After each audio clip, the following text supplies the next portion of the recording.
3, 2, 1, 0. Real people, real issues, real life. Talk Recovery Radio. Live from the heart of the downtown east side, it's Talk Recovery Radio with Giuseppe Ganci and Darren Gaylor on Vancouver's Co-op Radio, CFRO 100.5 FM. From the streets to the studio, bringing you addiction recovery stories from real people with lived experience and real experts on today's issues. Tune in live every Thursday, noon to 1. Powered by New West Recovery. Real people, real issues, real life. Talk Recovery Radio.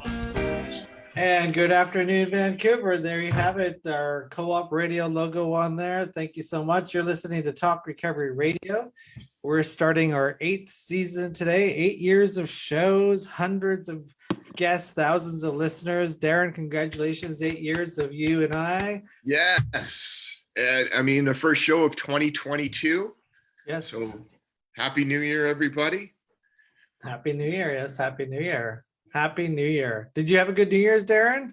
I was, just sitting back watching TV. Kids were in bed.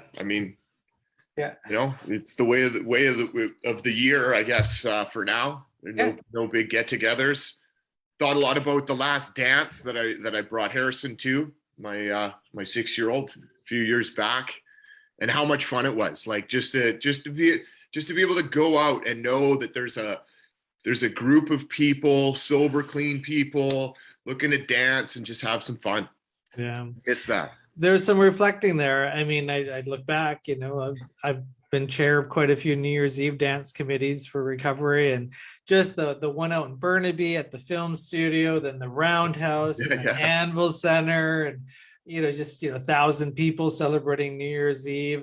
It was a lot, and I just thought, like the week of work it takes to put those on, and not being able to do that this year, I felt bad again. And last year we didn't do it either, and I was just like, oh, all these new people, they're not getting to experience all that. But their recovery is their recovery in today's world, and I'm looking forward to getting back to that. Much better for them. Yeah, exactly. Yeah, we do have an event planned for February 21st, though. It's called Chosen Family, and it's about celebrating recovery pathways with your chosen family. It's at the Vancouver Art Gallery, an outdoor event, which we may be, we were hoping for like the full capacity and everything at the art gallery. So stay tuned. We were gonna push the poster this week on Facebook, but obviously there's a cold going around called COVID. And so I'm just gonna wait and see what happens. But fingers crossed, we can still do it. We're gonna wait another week or so. So stay tuned to our Facebook page here on Talk Recovery Radio. We bring you guests from all over the world on our show, and we talk about recovery issues, which don't get talked a lot about. We're in an overdose crisis and people are dying. And, it's one thing that we try to do on this show is to talk about recovery. There's lots of platforms that talk about other stuff, and that's great. We need all that.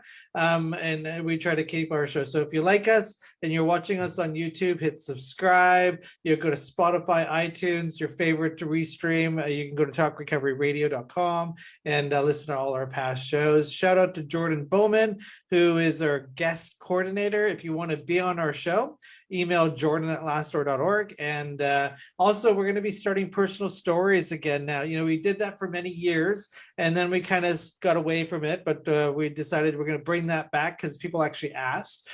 So we're going to be bringing back personal stories. So if you want to share your story of experience, strength, and hope, DM me on Facebook or Darren, call us if you're a friend, or email Jordan, and we'll book you in for a 20-minute personal story.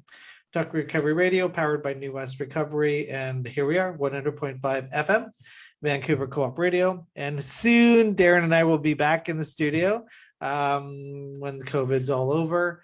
Darren, you get to introduce our guests all the time for the first show, show of 2022. I actually thought it was 2023 this morning in a meeting, so I've already skipped a year.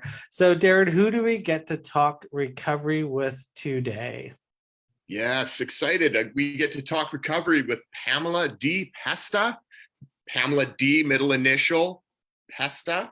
And she is the author of Letting Go of the Thief. There she is. Welcome to the show, Pamela.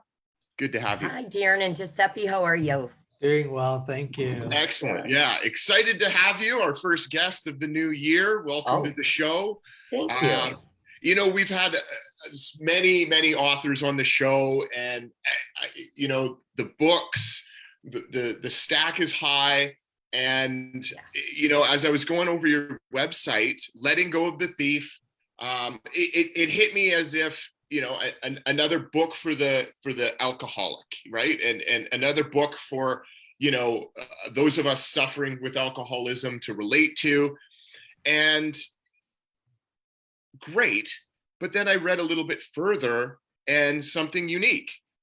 This is the book for the loved ones and the normal drinkers, but not in a way of what to do with the alcoholic, but what are we really thinking as alcoholics? Like, what's the darkness?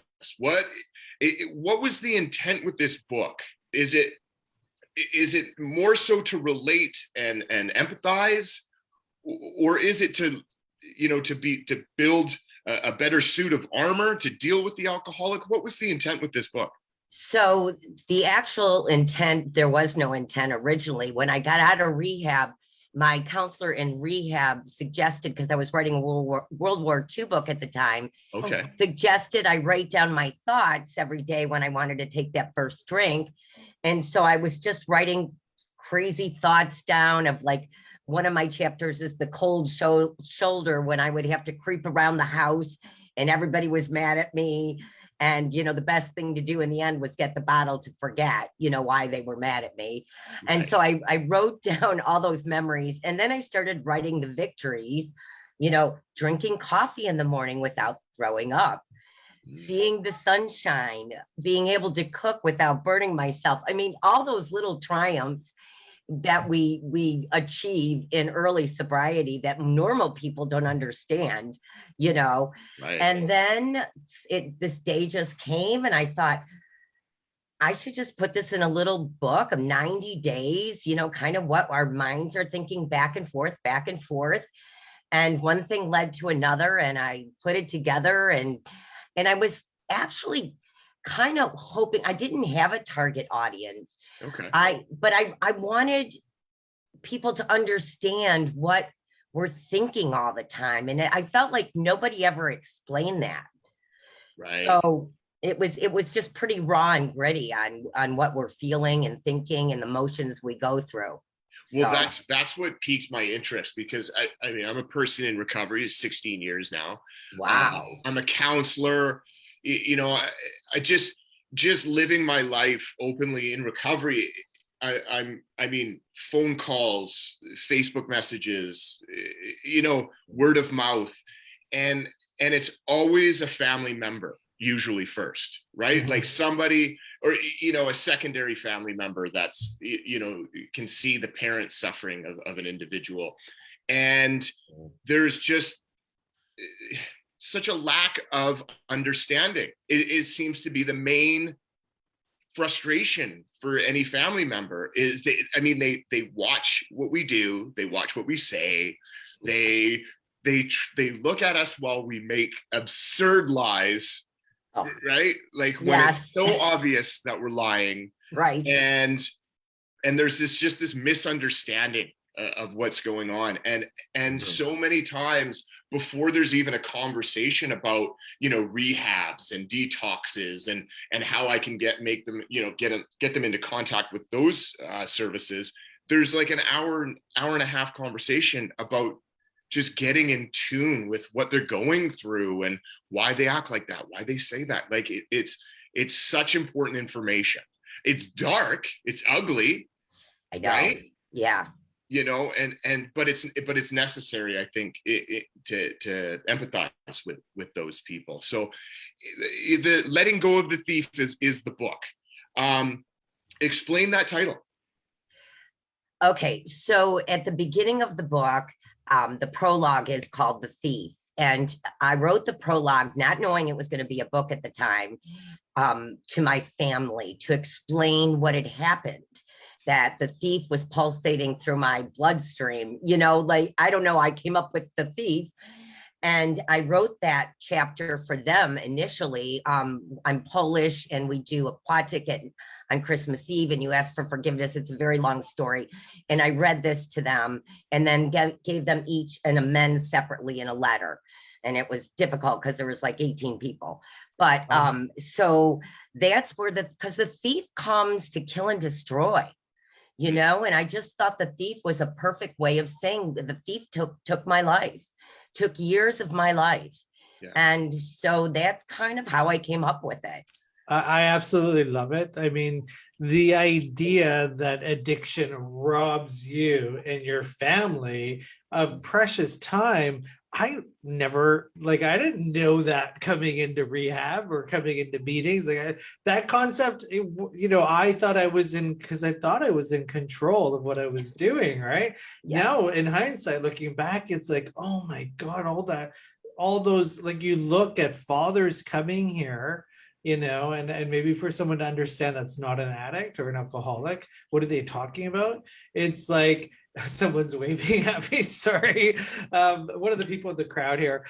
So it's like a father shows up and it's like, you know, this might be triggering for some. I'm a really good dad. And you're like, but when's the last time you saw your kid?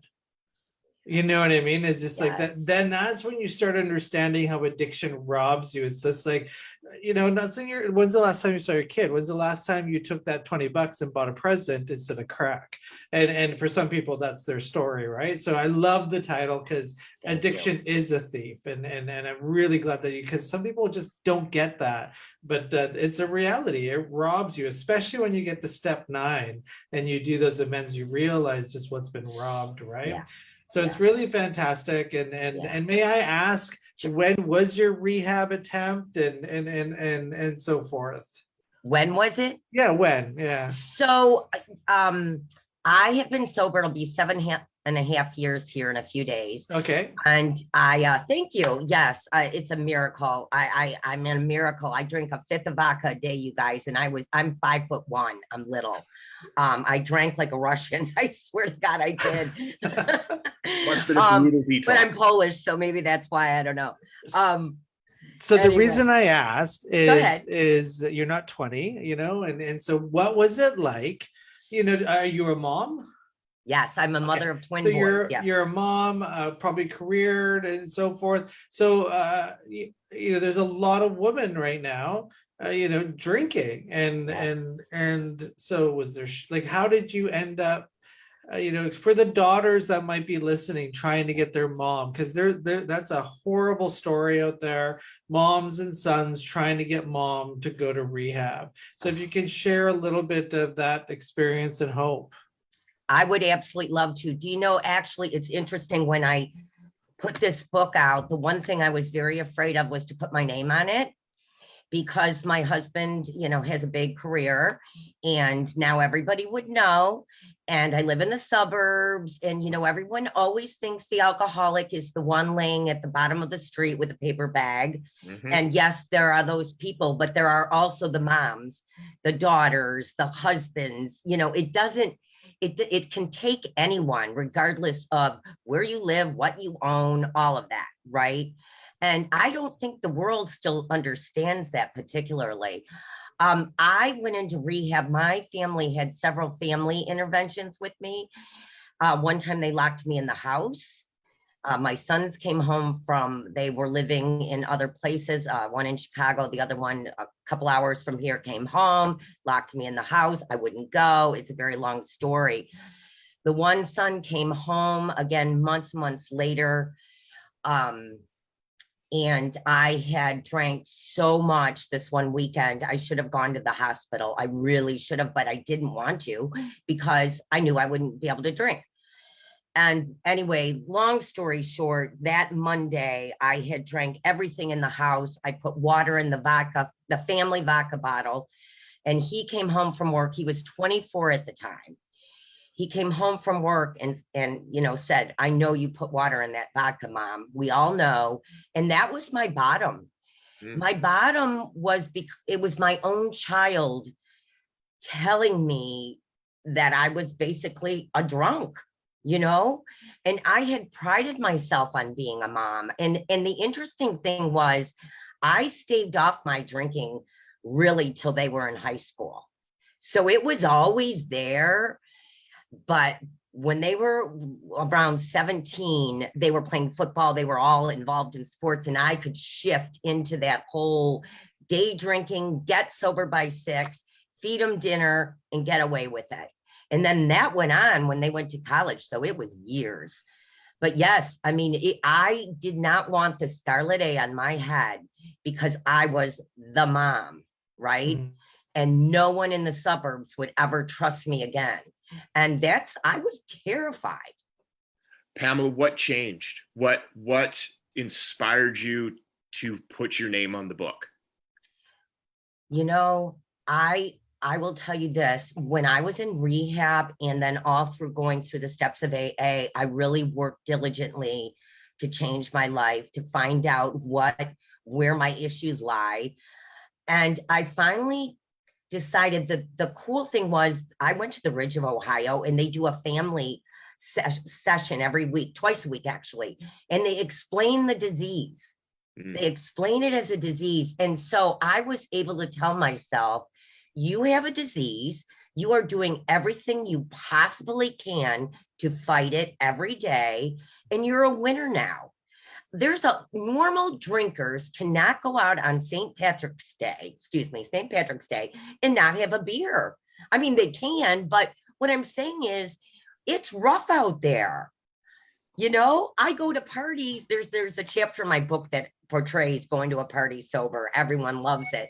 And it's how you're thinking the whole time, and you're watching and you're counting, and it's miserable hours at the beginning.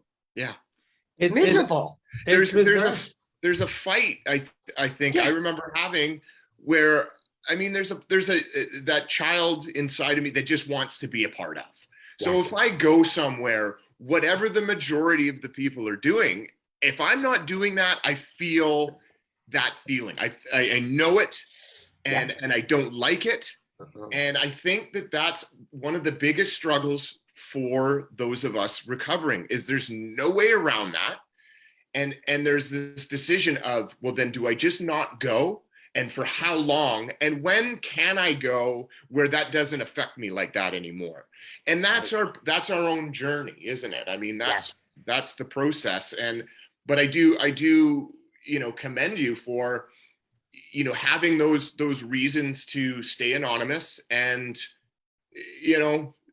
make that decision, because I think you're right. I think the world doesn't completely understand, and I don't think those of us that are staying anonymous and keeping that recovery secret are helping.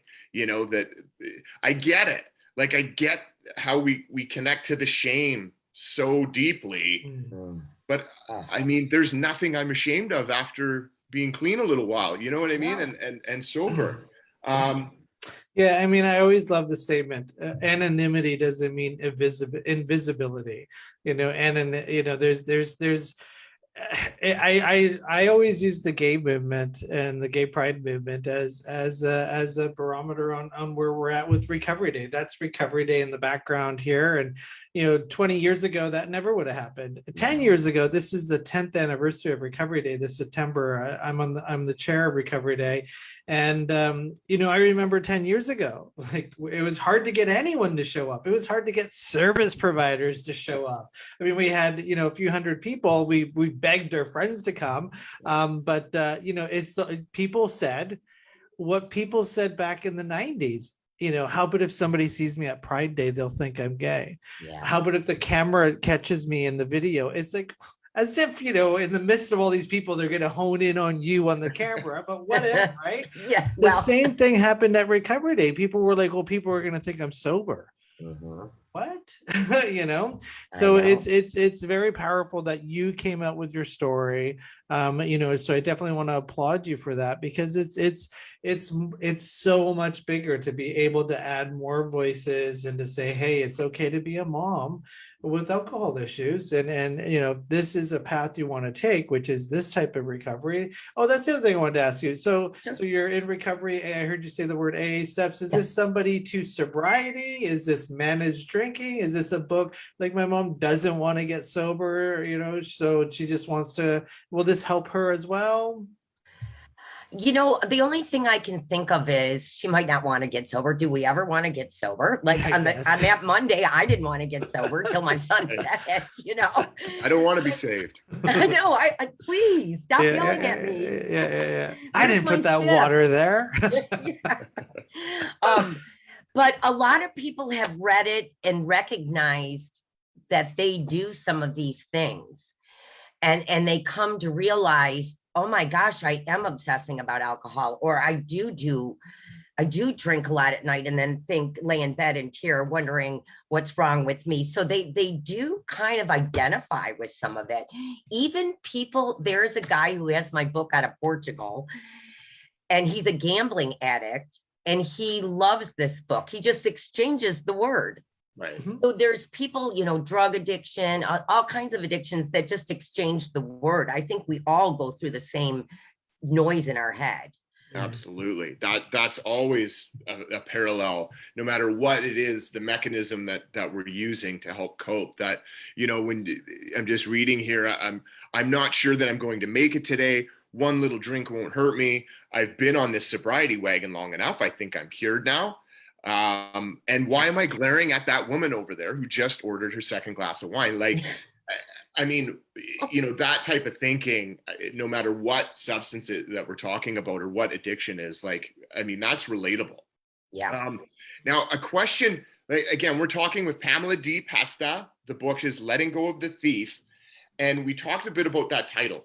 And I want to know your perspective personally, or, you know, from the writer's perspective as well. It sounds like that's in your blood. What is it that's allowing you to keep the thief in your life? Like, you know what I mean? Are you responsible in that relationship to the thief?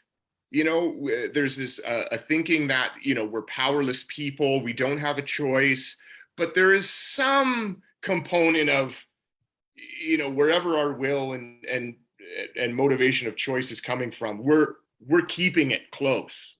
That thief is our partner. Yeah. Right. And this book is about letting go of that. So what is the relationship? What is your responsibility with that thief in your life? Well, so now I see it. So, you know, the thief's always going to be in the corner.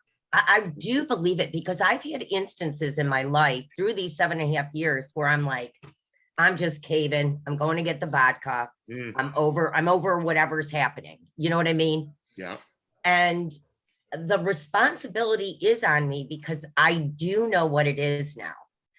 I know what it is. I know what this disease is, and I know what I have to do to maintain hiding, or not hiding necessarily, but keeping away from that thief. And for me, every day I do a prayer journal. I just write out my crap, you know. Sometimes it's really ugly, but it gets it out. I think we need to get it out, whatever that is, because there's always that noise. I mean, we're going to have that noise in our head. So I do that. I go to meetings. I'm involved. I've gotten involved in a lot of meetings over in England and Ireland during lockdown, Right on. and have wow. and I've made amazing friends. And I do want to tell you guys, a gal out of Vancouver got a hold of my book because of those meetings, Denise at Canada on Twitter, and she started a Letting Go of the Thief discussion book group Zoom meeting. Oh, cool. Yeah. That is so nice. Yeah, And Love the reach of Zoom that's given us. Yeah. So back to your original question, though. Yeah, I follow what's suggested to me even now, because sometimes we think I'm good to go. We've got the swagger going. Nothing's going to happen to me. And, you know, this just occurred last Christmas to me. I mean, I had that bad moment You know, everybody was having a glass of bourbon except for me, and I was Mhm. poor me. And, you know, but I have to pray, you know, every higher power, God, whatever anybody wants, mine is God. But I have to do that because it keeps me sane every day. It really, really does. It's necessary. And in the days I don't, I feel it. Yeah. That's why we go to meetings. I mean, people will say, why do you go to those meetings still? And yeah, I'm not going to go to meetings forever. It's like, well, there's a reason why. It's not because I, need to. It's because it's just part of my routine. Right. I have a question for you though, because Sure. Darren and I, we did a show right before Christmas, getting through the holidays, through sober with, people drinking at the table and all that. One of the things that we talked about, we had like 5 tips. One of them that we talked about was that need to, like, you just showed up for Christmas and you feel like you owe everyone an apology. And then you said, at the beginning of the show that you made amends to everybody at the Christmas table. So I'm really intrigued because we were talking about how, you don't have to apologize to everybody at Christmas, So Especially not all at once. all at once. So then here you are saying, I gave everyone a letter. I'm like, oh my God. So tell us about that. How was that? And how did that go? And like, here, pass me the potatoes. Oh, by the way, here's a letter for an event. And everybody read them. So how did that go? What was that like? Well, okay, it's funny because some people were drinking, of course. Okay, of course, it's Christmas, yeah. But that's okay. And we were going to start the apologetic, which is the wafer where you ask for forgiveness, and that's where I read the thief part, and they were all intent in listening. I mean, they were gravitated to what I was reading, and the thing for me is, and I'm really blessed in this, my family wanted me sober so bad. I mean, they would have walked to the ends of the earth to see me get better. So they were all about listening, and taking their letter. And they nobody opened it up right then and there. They all went home to their homes, and then I would get a message from each person. It took me a long time to write those letters though. And I really had to think about what I had done to each person. I mean, I was so mean to my younger sister. I was absolutely cruel to her. And, and I wrote all of that to her. So they were anxious to get their letter. And that was the best way for me to do it. So there you go. If show up at Christmas, with your letters and and take care of business, that way. So that's it's great to be accountable and show some integrity and by showing up for Christmas sober is a present in itself, right, and so forth. So that's amazing. For sure. It says, again off your website, my quest that you too may let go of the thief and walk with me into the light of sobriety. I mean, difficulties in the beginning, last year, you had a moment. If we stay focused on those moments, or if we act on those moments, like, we never get into the light, right? And, I think that's sometimes those dark moments we can't get out of, right? And you said there, you talked about prayer. How many light moments are there? How many beautiful moments are there? Do they outweigh the dark moments, at this point? And do they come with as much intensity as the dark moments? Oh, I would say the light shines way more now. Absolutely shines. And I would say the darkest days for me were that first year, which is kind of this book. I think we all know that. I mean, there's so much suffering and there's so much shame that you have to grapple with, and guilt, and facing everyone and going to the meetings. There's just a lot there. Mm-hmm. But the light, is far outweighed. I mean, do you know, on my 1 year sober anniversary, 1 year, I had always wanted a cottage in Northern Michigan. And we closed on a cottage in Northern Michigan on my 1 year sober anniversary. And that was like magical to me. That was such a gift. And I look at, that was a big thing, but my youngest sister and I have the best relationship now. And that's a gift. So I grab onto big and small, but I would definitely say to anyone out there struggling right now, do the work. The light will shine way more than you would ever believe. I love it. I mean, embarrassment in relation with your children, your adult children, you know, catching you, those roles switching, you know, the only person at the 20, member family Christmas table that has apologies to make to everyone. I mean, that's the weight of, the relationship with your sister, taking ownership for that relation. I mean, the weight is huge. Yeah. And I think what I want to, get across, and it's what you're saying, is that the weight of what we become, is almost just as heavy, if not heavier, that we become those that resolve the relationships, that I would like to think that your children are proud of who you've become, and that you've written the book, and that you've gotten sober, and what you portray now as someone that reflects back on their life, like what a role model we were able to become in these changes. They do. And that's been the amazing thing. You know what's nice about boys? Boys they're a little more forgiving sometimes. I think I've heard some people with girls were like, they just couldn't wait for me to get sober. So, I mean, I'm grateful. We still have our arguments. I mean, they're 32, Yeah. I wish I would have gotten sober. I didn't get sober till I was 51. So, that's one big regret of mine. I should have done it way sooner, but I didn't. And that's the story. And I also appreciate the fact that you talked about how they I mean, we don't recommend everybody locking their mom up in the living room, so that's not what we're trying to say here. It's just one pathway. Just one, just one pathway. But it's important to because we're living in a world where harm reduction is becoming very strong as a way to combat the harms of substance use, whether it's alcohol or drugs. And there's, agencies out there creating research and reports that say coercion and interventions do not work and cause trauma. And there's people out there that are really starting to, cause no harm is the other. It's like all these hashtags, right? Cause no harm. So locking mom up, is it cause no harm? Like, it doesn't work, right? And then you have people on Twitter and social media channels like Facebook reading these research studies coming out of these government agencies that are harm reduction.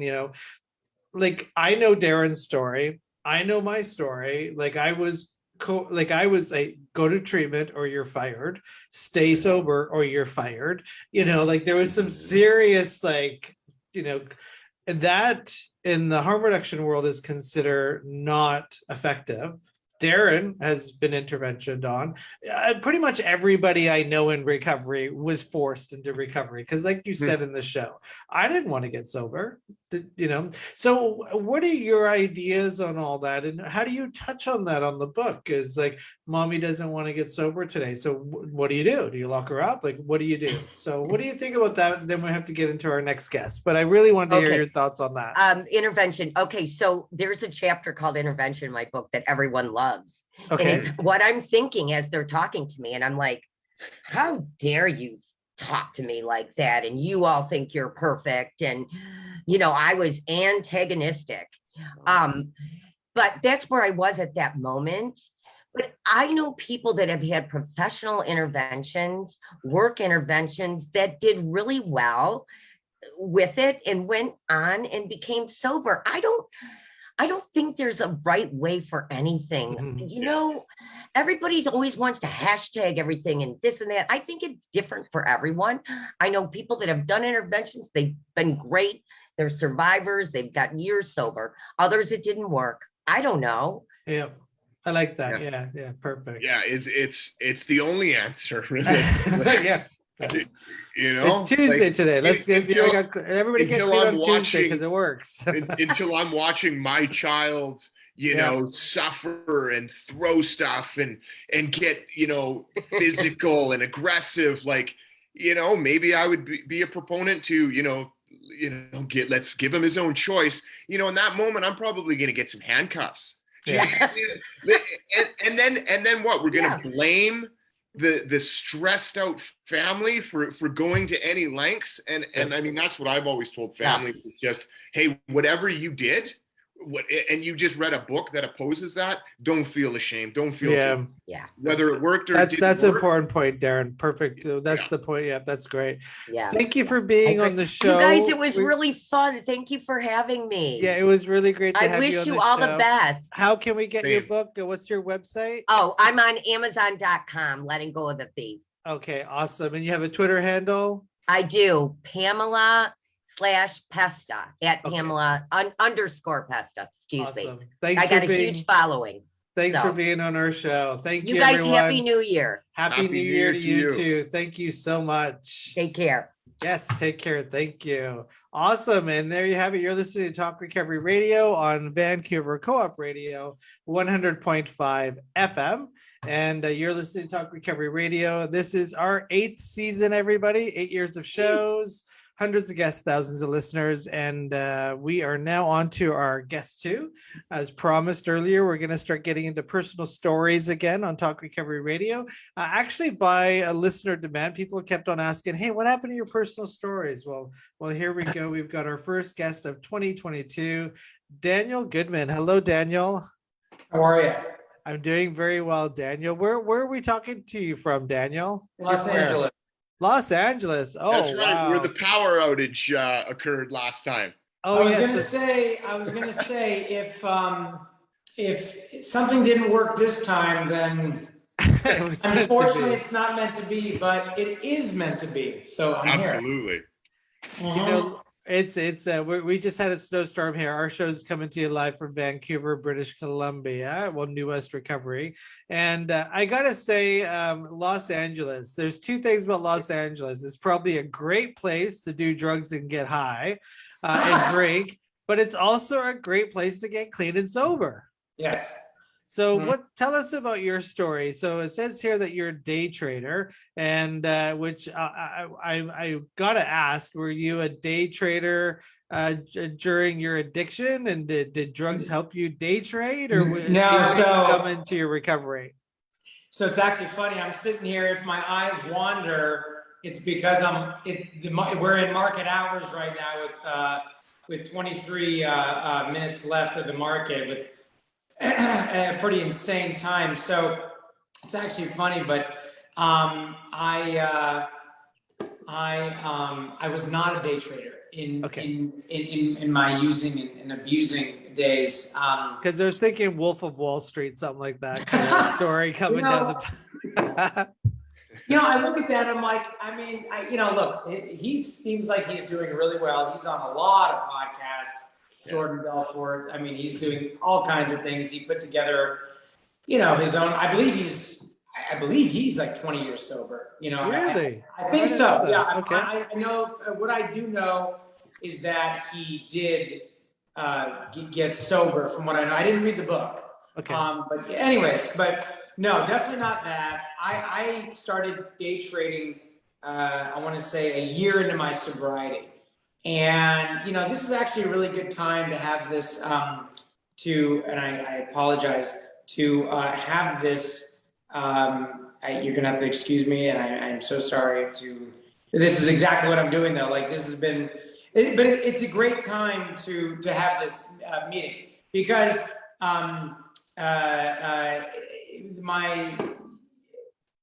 this has been a crazy week in the market, and it's like the worst combination ever to be a recovering alcoholic and to be a day trader. And the reason, worst and best, it's a double-edged sword, but it's because, before I get into my story, it really is like, as alcoholics, what I learned early on is that I asked somebody who's got like 35 years right now sobriety, and in March, God willing, and knock on wood, I'll have 7 years of sobriety. And I asked him, I said, what is it about day trading? What is it about alcoholics? And he says, our thing is that we never think anything's going to work out. So, and he told me that, and it's true. Nothing's going to work out as an alcoholic. And, I didn't think that way for so many years while I was drinking and drugging, because I didn't care. Everything was working out as long as I had drugs and alcohol. That's right. So being a day trader, even though being a day trader is different than being a long-term investor, so you're not investing in the market for the long run. You're doing it as a job. But even then, there's times when you get into a position and the market turns on you, or it doesn't go your way. And so you can imagine the first thing is like, this is never going to come back. This is never going to work out. It's never, ever, ever. This is the worst ever. It's like, and starting out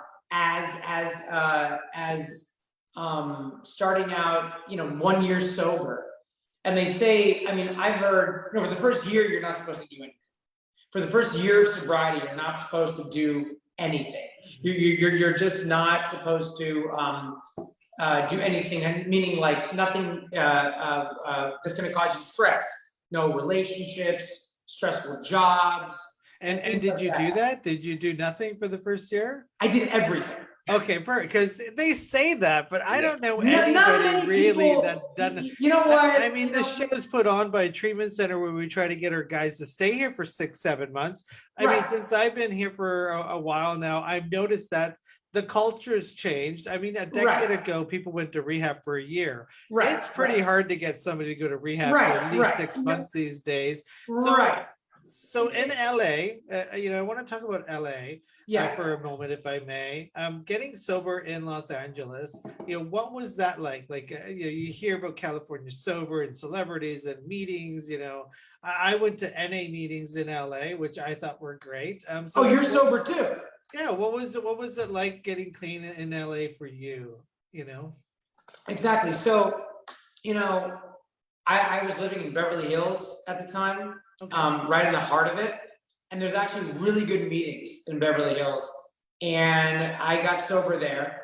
And look, it was great. And I really wish I would have taken more advantage of, in my beginning of sobriety, of the good weather, of the great streets to walk around because of weather and things like that. And I didn't, but regardless, look, it was great. It's very low key, meaning, people are very chill per se. And, look, it worked for me. It worked, obviously it's been working, but, people are pretty laid back, but they seem, in Beverly Hills meetings, it's like this one guy would call it the hub of money and bullshit. That's one of the reasons why I asked this question. So, everyone talks about, I don't believe in bottoms. Because an addict's bottom is being dead. I will use until whatever, it doesn't matter. 100%. So money is obviously, a very good bottom indicator, because you got no more money and, doing things you never thought you'd do. And so when you're surrounded by people where to run out of money is not, because everybody thinks addiction, homelessness, addiction, people on the streets, addiction, people that are unemployed, which is like the smallest percentage of substance users that have issues. So how does, how do you take, pardon my ignorance, how do you take somebody serious with a $5,000 purse, fancy clothes, talking about how hard it was, So, I mean, I know the answer to that, but like just Right. for our listeners and our viewers, what could possibly be the bottom? In Beverly Hills, you mean? Yeah. Like, how do you sit in a room and take this? Like, I mean, you Right, haven't, because you right. always sit there and say, "Oh, you haven't had it as worse as I've had it," that kind of idea. We had all kinds of people. I mean, look, you can rent an apartment too in Beverly Hills for not much money either, right? So you can, meaning, people can be living in Beverly Hills paying, $1,500 a month for a studio or a one bedroom, whatever it is. So it's not everyone's going to be living in mansions. But there was a lot of people that they were out of work because of it. It was hard to tell. Yeah. It's funny because there was people in there, they pulled up in Rolls Royces, they pulled up in Bentleys, they pulled up in Ferraris. And I remember being in a meeting, when I just got sober, I was in a meeting. The meeting was on Rodeo Drive. Yeah. So you can imagine what you're saying. I'm like, God, this is getting sober. Now I had been in and out for years. So I went to some slummy meetings in Venice and different places, but where it's completely like there were homeless people in some of these meetings in Venice, and so this was a bit of a different vibe. But I remember one of the first meetings. This guy was like, "I had a terrible day today. I had to sell my Bentley." I'm like, "Okay, funny. That's so funny." And he was like 30 something years sober. I think the market had dipped or crashed. I don't know what happened, but I know this guy's in the stock market, and he was like, "I had to sell my Bentley today." Mm-hmm. But the positive part about it, as far as bottoms, I mean, it was still, we had all walks of life there. I guess it was just good. Like one of the meetings that I got sober was on Santa Monica Boulevard and Camden Avenue. And it was great. People had lunch before or after. Sun is shining. And I always thought I'm going to run into a lot of assholes, a lot of stuck-up people in Beverly Hills. And the answer is, some of them seem that way. And once you get to know them, you're like, no, you get through people.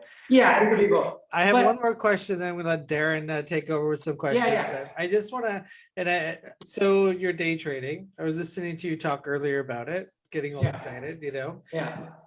So we have conversations with people that are here, and they're in rehab because of it's almost like gambling. It's almost like they're addicted to the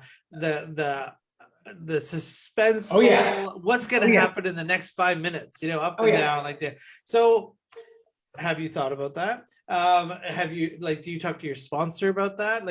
Because there are people that leave rehab, end up with, they didn't have a gambling addiction. They didn't have a stock exchange addiction because they were heroin addicts, but now they're clean and now they're eating 3 chicken breasts and go to the gym twice a day and they got this money. And so how do you prepare yourself that you're not sliding? While day trading, you mean? Yeah, all day trading, yeah. And turning it into, I went down that road. Okay. And I what went was down that about? So I started day trading randomly and I didn't know what I was doing and I lost money. And it took over. I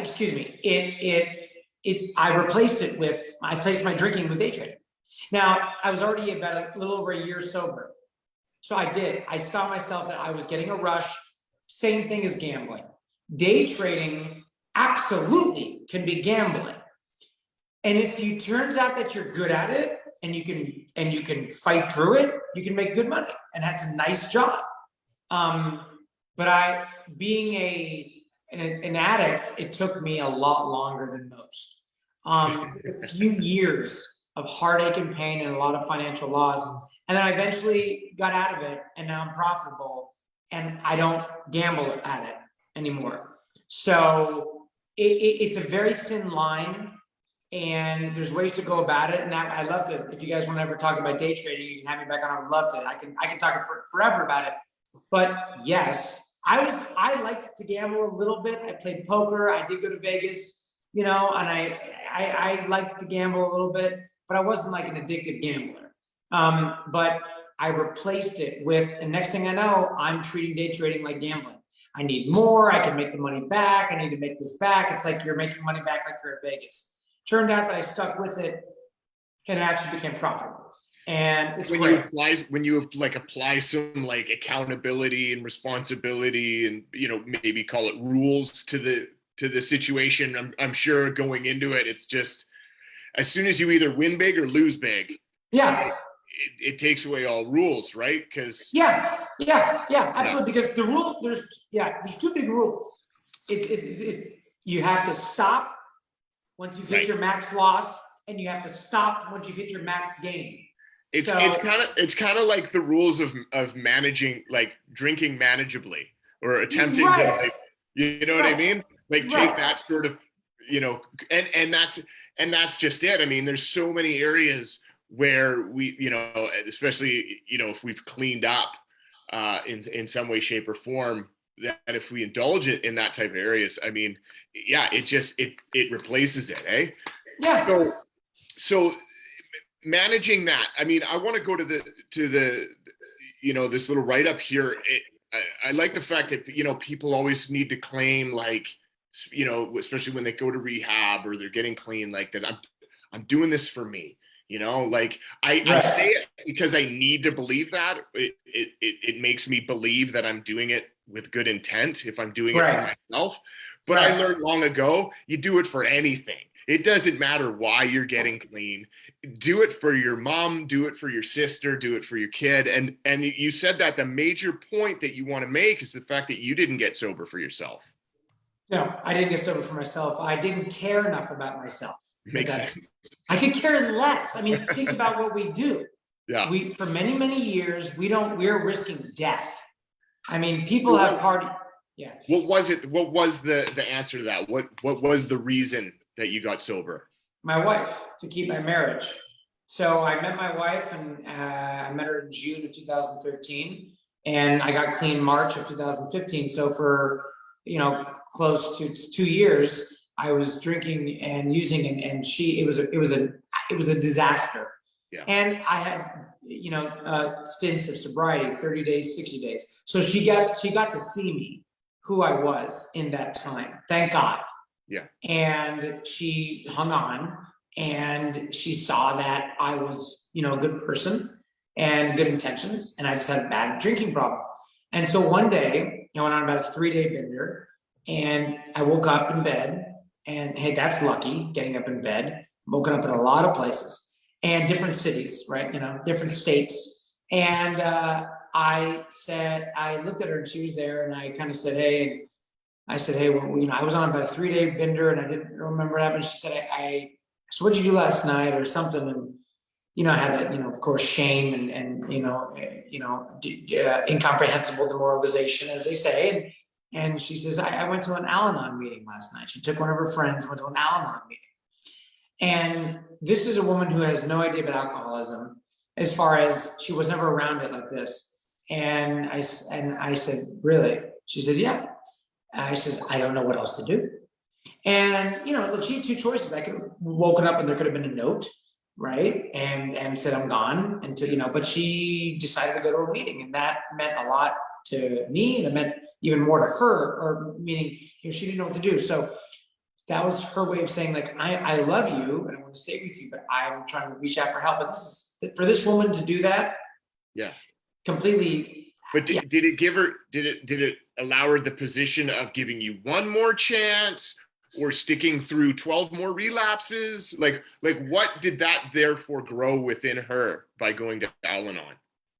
You know, I think it was just, I don't know what, you know, that's a good question. I don't know what grew in her. It was more of like, I want to be with this person, but I don't know what to do. So apparently she got on, she must have been probably Googling it for a while and thinking about it. And finally she brought a friend and she went.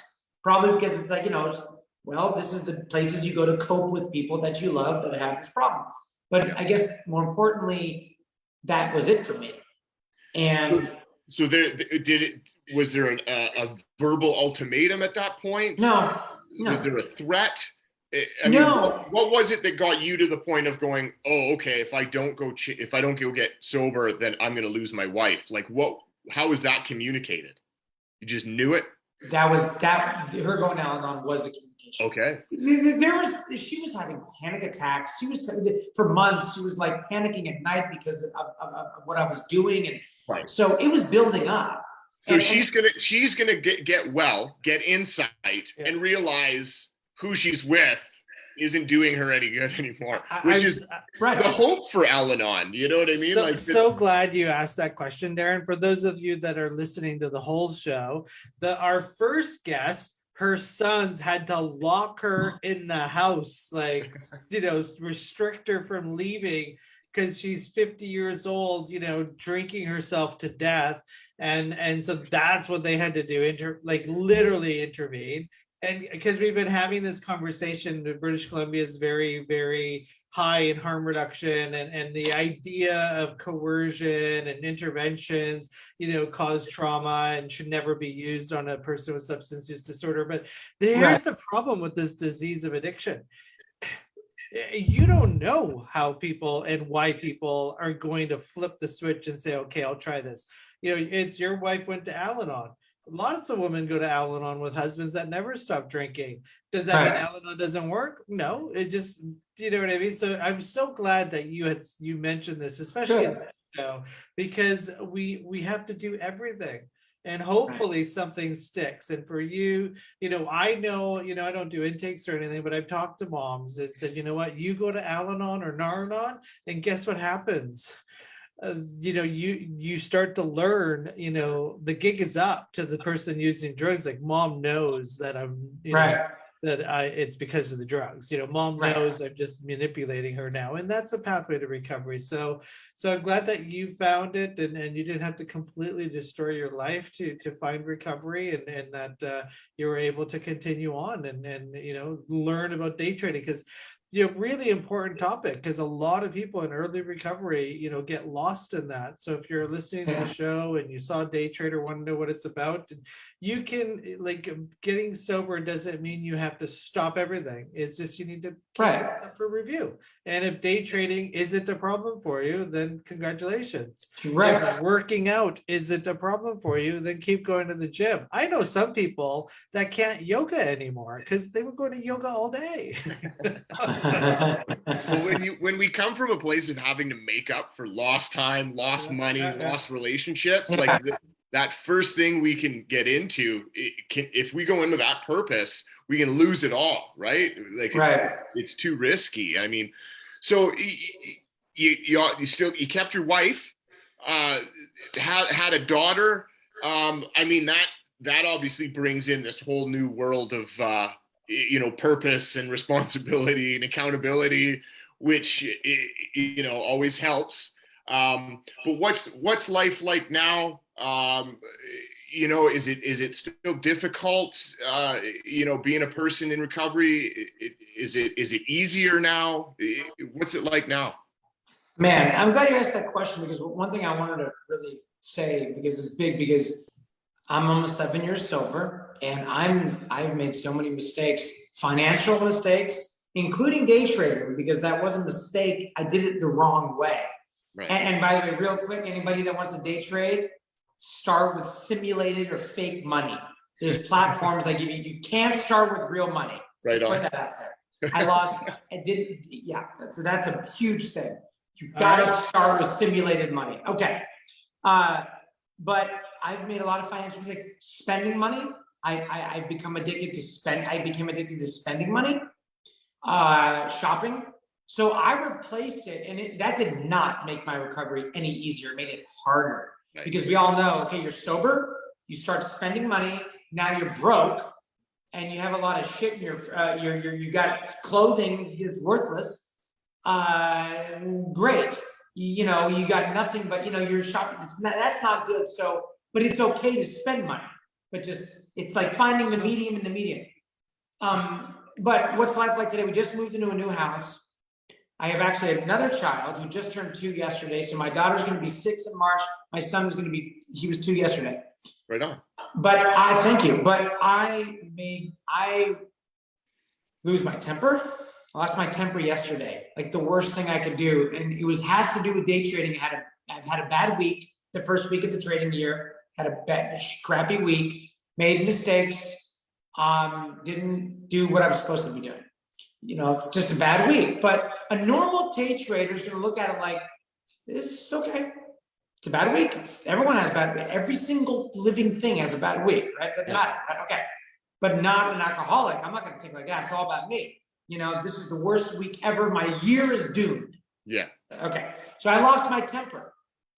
And, you know, I can't be doing that. So, like, for example, here it is, 7 years of sobriety. I'm losing my temper.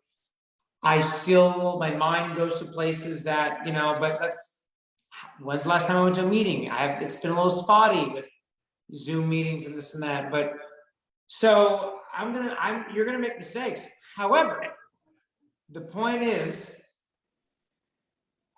they can all be fixed.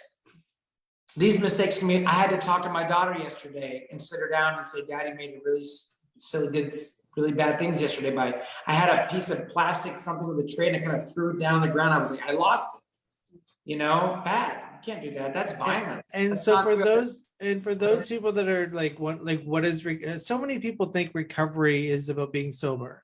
What No. you're explaining is what recovery is having a reaction, understanding your self-awareness, being human about it, and understanding that you can fix this. That's what recovery is. And so to all those people out there, you know, thinking, oh, it's being clean and sober, that's part of it, but it's what you just said. I realized, and what can I do to change my behavior? And do I owe any amends? Hello, those are the steps right there. Those are the steps. That's what this show's about. It's being aware. It's not about you have to do this to be Giuseppe and Darren's friend.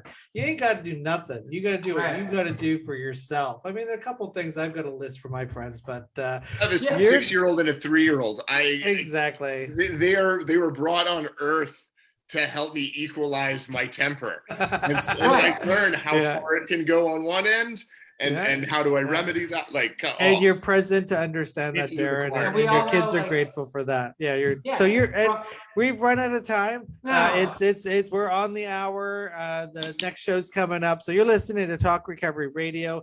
Thank you so much, Daniel Goodman, for being on our show as we begin our personal stories back on Talk Recovery Radio. And earlier we listened to the author of Letting Go to the Thief, which is an awesome book. So you can catch that all on our blog and in the links. And thank you, Co-op Radio, for giving us an hour to talk about Talk Recovery Radio. And thank you for being on the show. Restream us on all your favorite devices. Thanks for listening, everybody. Darren, I'll see you next Thursday. Happy New Year. Daniel, thank you so much, and good luck with all your adventures. Progress, not perfection. Take care. Bye, everybody. Bye, Thanks guys. for listening. See you next week. Bye-bye.